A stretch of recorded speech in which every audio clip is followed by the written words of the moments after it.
మా ఇంట్లో Sunday specials చూసేద్దాం రండి. నేనేమేం చేశాను. White rice, chicken gravy, chicken tomato అనమాట అది.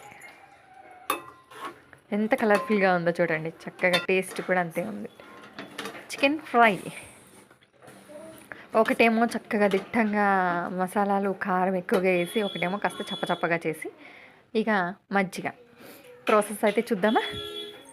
1 కేజీ చికెన్, కేజీని 2 పార్ట్లుగా డివైడ్ చేశాను. ఒకటి ఫ్రై, ఒకటి గ్రేవీకి. ఇక దీనిలో వేసిందైతే ఫ్రై కోసం. ముందుగా అన్ని మసాలాలన్నీ కలిపేసుకుని పక్కకు పెట్టేసుకుంటాను. చక్కగా చికెన్ని మంచిగా క్లీన్ చేసేసుకుని దానిలో అల్లం పేస్ట్ వేశాను. ఇప్పుడు పసుపు వేశాను. కారం, తగినంత కారం వేసేసుకొని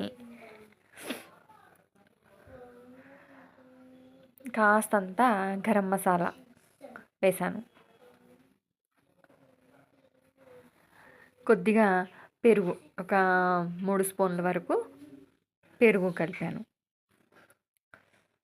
పెరుగు వేసుకుంటే ఏంటంటే మనము కారము మసాలా వేసాం కదా, వాటిని బ్యాలెన్స్ చేస్తుంది అనమాట. వేడి చేయకుండా కూడా ఉంటుంది మనకి. ఒకసారి కలిపేసి, ఈ సాల్ట్ వేయలేదు నేను, సాల్ట్ ఇప్పుడు వేస్తున్నాను. రుచికి తగినంతగా సాల్ట్ కూడా వేసేసుకొని చక్కగా కలిపేసుకోవాలన్నమాట, మొత్తం పట్టేలాగా. ఇంకా పుదీనా, కొత్తిమీర అవి కూడా వేసుకోవచ్చు. గరం మసాలా పౌడర్ కాకుండా విడివిడిగా ఉంటాయి కదా మసాలాలు, అవి కూడా వేసేసుకోవచ్చు. వేసుకోవాలి అనుకుంటే అవి కూడా వేసుకోవచ్చు. దాల్చిన చెక్క, లవంగాలు అవన్నీ కూడా యాడ్ చేసుకోవచ్చు. కానీ నేనైతే చేయట్లా, గరం మసాలా పౌడర్ వేసాను కాబట్టి అది సరిపోతుంది. సో మూత పెట్టేసుకొని ఒక అరగంట సేపు పక్కకు పెట్టేసుకుంటాను అనమాట. ఒక హాఫ్ పార్ట్ అయితే ఇప్పుడు పక్కకు పెట్టేశాను కదా, ఇంకా సగం అయితే ఉంది. ఇక ఇప్పుడైతే ఆ సగాన్ని గ్రేవీ టమాటా చికెన్ చేయాలన్నమాట. దానికోసమని ఆనియన్స్ని కట్ చేసేస్తున్నాను. ఆనియన్స్, టమాటాలు అలాగే పచ్చిమిర్చి కూడా కట్ చేసుకోవాలి. ఇప్పుడు ఆ పని చేస్తున్నాను అనమాట. బయట బాగా అసలు 2 రోజుల నుంచి ఫుల్ వర్షం కదా, మామూలుగా లేదు, బీభత్సం అనమాట.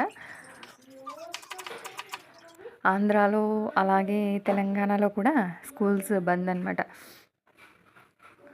రేపు మండే కూడా లేదు అంటున్నారు స్కూల్, చూడాలి. సండే ఇవాళ ఎలాగో లేదు, రేపు మండే కూడా ఉండకపోవచ్చు మ్యాక్సిమం. ఆనియన్స్ అయితే కట్ చేసేసాను, వాటిని పక్కకు తీసి పెట్టుకున్నా. ఇప్పుడు టమాటాలు కట్ చేస్తున్నాను.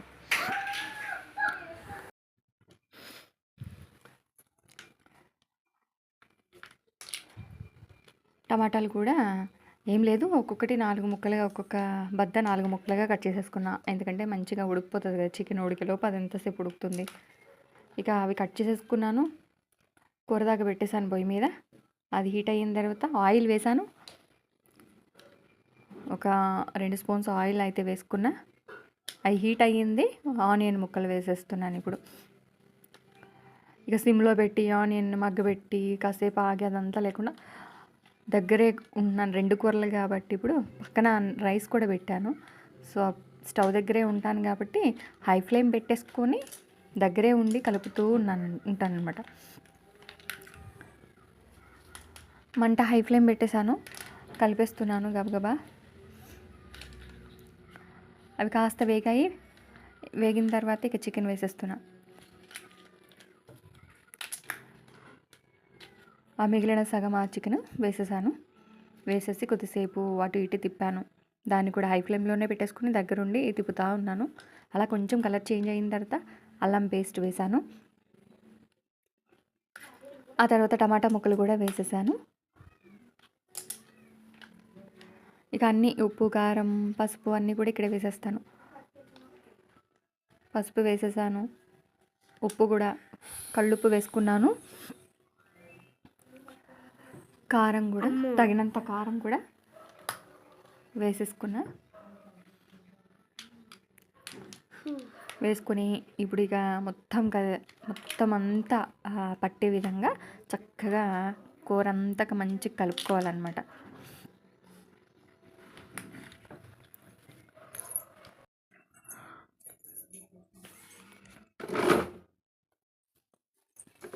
మొత్తం అంతా కలిపేస్తూ ఉన్నాను.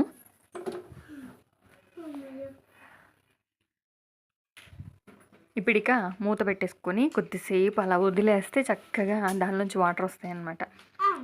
తర్వాత మూత తీసాను. ఒక 5 నిమిషాల తర్వాత మూత తీసి చూస్తే ఈ విధంగా అయిందనమాట. మళ్ళీ ఒకసారి మొత్తం కింద నుంచి పై వరకు చక్కగా తిప్పుకొని కావలసినన్ని వాటర్ ఇప్పుడు పోసేసుకోవచ్చు.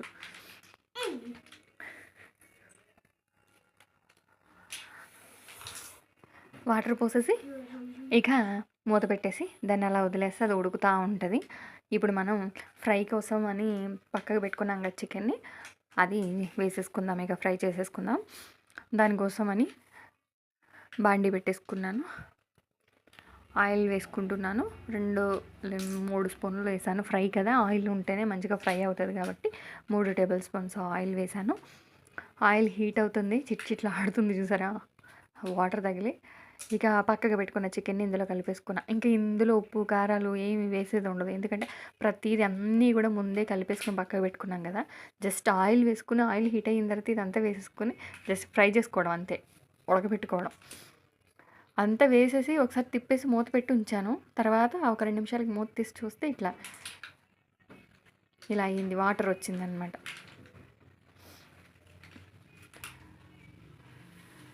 గ్రేవీగా ఉందన్నమాట. చూసారా ఏ విధంగా అయిందో. మనకి ఫ్రై కాబట్టి అది మొత్తం చక్కగా ఫ్రై అయిపోవాలి చక్కగా. నేను అసలు ఏమాత్రం వాటర్ పోయకుండానే వాటర్ వచ్చింది, అంత వాటర్ వచ్చింది దాంట్లోకి. ఎందుకంటే అరగంట సేపు పక్కకు పెట్టుకున్నాం కదా ఉప్పు కారాలు కలిపేసి, అందుకు. ఇక ఇక్కడ చికెన్ గ్రేవీ అనమాట ఈ పక్కకు పెట్టేశాను స్టవ్ మీద. చూద్దాం ఇది ఎంతవరకు వచ్చిందో. వాటర్ పోసేసి పెట్టాను కదా, ఆల్మోస్ట్ ఇది కూడా దగ్గర పడుతుంది. ఇంకాస్త దగ్గరికి అవనిచ్చి అప్పుడు ఆఫ్ చేసేస్తాను అనమాట స్టవ్. కాస్త టైం ఉంది దీనికి. కొత్తిమీర కూడా చల్లేసుకుని పెట్టాను. కాస్త ఉడకాలి అది. ఇది తిప్పుతూ ఉన్నాను అనమాట, మూత పెట్టి మళ్ళీ మూత తీసి చూస్తూ ఉన్నాను ఫ్రైని. అంటే మూత ఎందుకు పెడుతున్నామంటే అది చికెన్ కాస్త సాఫ్ట్ అయ్యేంతవరకు మనం మూత పెడితే ఏమవుతుందంటే వాటర్ వచ్చి ఉడుకుతుంది అనమాట.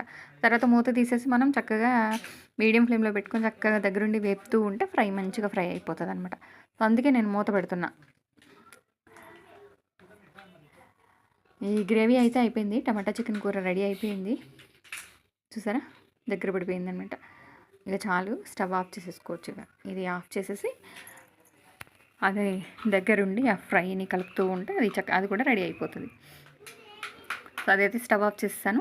ఈ ఫ్రై చూడండి, ఆ గ్రేవీ అంతా ఎగిరిపోయి ఆయిల్ అంతా పైకి వచ్చింది కదా. ఇక ఇప్పుడు మూత పెట్టాల్సిన అవసరం లేదు. ఇక దగ్గరుండి చక్కగా హై ఫ్లేమ్లో కానీ మీడియం ఫ్లేమ్లో కానీ పెట్టుకుని తిప్పుతూ ఉంటే మనకి ఫ్రై కూడా రెడీ అయిపోతుంది.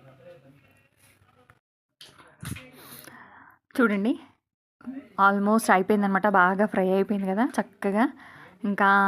కొద్దిగా కాస్త ఫ్రై చేస్తా. చక్కగా చూడండి మంచి కలర్ అనమాట, ఎంత బాగుందో చూసారా. అయిపోయింది. ఈ స్టవ్ అయితే నేను ఆఫ్ చేసేసాను. చూడండి ఎట్లా ఉందో, ఈ విధంగా అయిందనమాట. ఇప్పుడు కొత్తిమీరతో గార్నిష్ చేసుకుందాం. మంచి కలర్ఫుల్ టేస్టీ చికెన్ ఫ్రై అయితే రెడీ అయిపోయింది. అదన్నమాట మీ వీడియో. నచ్చిందని అనుకుంటున్నా. నచ్చితే లైక్ చేయండి వీడియోస్ని, అలాగే షేర్ చేయండి. అదేవిధంగా మన ఛానల్ ముందుగా ఎవరైనా చూస్తున్నట్టయితే ప్లీజ్ సబ్స్క్రైబ్ చేసుకోండి.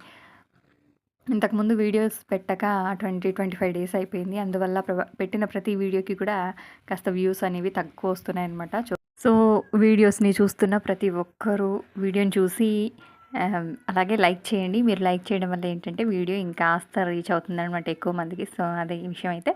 సో అదండి video. Thanks for watching. Bye bye.